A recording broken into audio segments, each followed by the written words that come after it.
ভালোবাসা জিনিসটা খুব অদ্ভুত, তাই না? যাকে কোনোদিন চিনতাম না, যাকে কখনো জানতামও না, আজ তার জন্যই কতই না কষ্ট হয়। কষ্ট তো আমারও হয়, কিন্তু তা আমি কাউকে বলতে পারি না। চিৎকার করে কাঁদতে আমারও খুব ইচ্ছে করে, কিন্তু তা আমি কখনোই পারবো না, কারণ আমার কষ্টগুলা বোঝার মতন কেউ নেই। তোমার সাথে সম্পর্কগুলো আজ একা ভাবতে খুব কষ্ট হয়। কষ্ট পেতে জন্ম আমার, সুখ পেতে নয়, তাই তো সবাই আমার সাথে করে অভিনয়। হঠাৎ একদিন হারিয়ে যাব, কেউ পাবে না খুঁজ। বেঁচে আছি বলেই কি সবাই কষ্ট দেয় রোজ। কষ্টটা খুব বেশি মনে লাগে যখন আপন মানুষ কোনো কারণ ছাড়াই অবহেলা করে।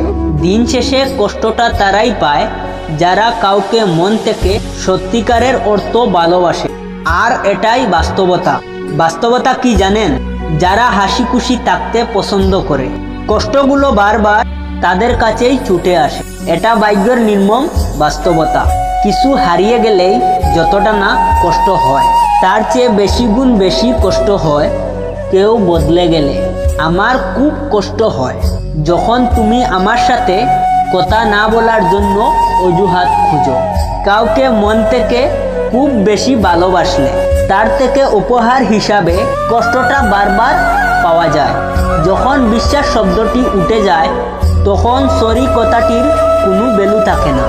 মাথার উপর যে শূন্যতা, তার নাম আকাশ।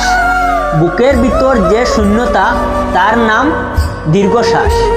যতবার ভেবেছি তুমি ছাড়া আমি শূন্য, ততবার মনে পড়ে গিয়েছে আমি ছাড়া তুমি পূর্ণ।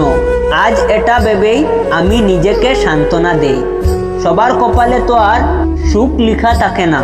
আমি তার কাছে হেরে গেলাম যাকে সবচেয়ে বেশি মন থেকে চেয়েছিলাম। কখনো সময় পেলে আমাকে নিয়ে একটু ভেবে দেখো দোষী কে ছিল, ঠিক বুঝতে পারবে তুমি। যেদিন তুমি বুঝতে পারবে আমার থেকে বেশি কেউ তোমাকে ভালোবাসেনি, সেদিন তুমি আমার থেকেও বেশি কাঁদবে। অবহেলাগুলো তুলে রাখলাম, একদিন আফসোস হিসাবে ফেরত দিব। যারা মন থেকে ভালোবাসে তাদের ভাগ্যে উপহার হিসাবে শুধুই কান্না থাকে। আর কত ব্যস্ততার অজুহাত দেখাবে? বলে দিতে তো পারো প্রয়োজনটা শেষ। তোমার সাথে কাউকে কথা বলতে দেখলে আমার খুব হিংসা হয়। তোমার কাছ থেকে তো শিখলাম কি করে মানুষ এত তাড়াতাড়ি বদলে যায়। হাসির মাঝে অনেক দুঃখ লুকিয়ে থাকে, যে দুঃখগুলো বোঝার ক্ষমতা সবার মাঝে থাকে না। দিন শেষে অবহেলিত চোখের পানিগুলো রাতের কাছে হেরে যায়।